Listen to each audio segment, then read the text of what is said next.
Second race on day 2 is the RSA. Now this is another Novices race. It's a Grade 1 event and the current favourite is Santini, who's 9-4 in the market. Santini's raced here at Cheltenham twice before.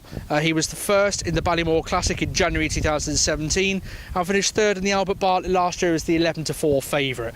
So he has got a bit of form when it comes to Cheltenham. But like I say, I'm not really a huge fan, to be perfectly honest. He won the John Frankham Grade 2 chase in December at Newbury. Slightly disappointing third in the Carto Star last time on Boxing Day. He is a 7-year-old, which is going to help him really because 10 of the last 12 winners were 7-year-olds. But like I say, I just don't feel confident enough in Santini, especially at 9-4. I think that is very, very short. The one horse I do like is the second favourite, previous Cheltenham Festival winner. 4-1 this year, that's Delta Work for Gordon Elliott. This horse is just going from strength to strength, really. Winner of the Patemps, like I say, last year.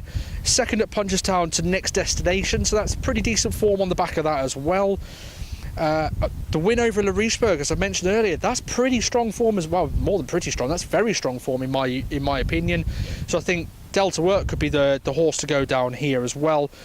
6-year-old, which goes against the trends, so that's the only thing. But if we're going to go against the trends, I'd much rather take a younger horse than an older horse.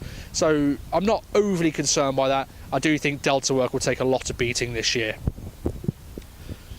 The other two that I'm just going to very quickly touch off is the aforementioned Vindication at 14-1 and Top of the Game at 6-1. They're both also entered in the JLT, so they may go that route, they may go this route, one may go there, one may come here. So who quite knows where they're going to go, really. Vindication just looked like he needed further when racing last time over 2 mile 4, when third in the Scilly Isles Grade 1. But again, it could step up. He just didn't look like he was enjoying things. I know there's a little bit of an illness going through Kim Bailey's stable at the moment, so again, could be a slight negative, but he wasn't beaten until this point. Top of the Game was second to the tough little mare in Le Bagois. I mean, that mare just keeps finding where from. A little bit like a Tiger Roll, really. A very small horse, but my God, it's got a heart of gold.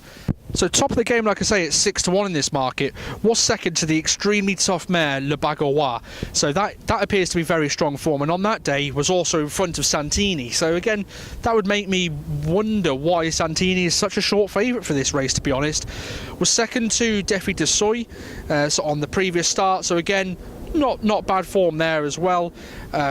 Appeared all to be going okay and was second in the Coral Cup, going down by a neck in last year's festival. So does have a little bit of Cheltenham back form and a little bit of festival form to go on as well.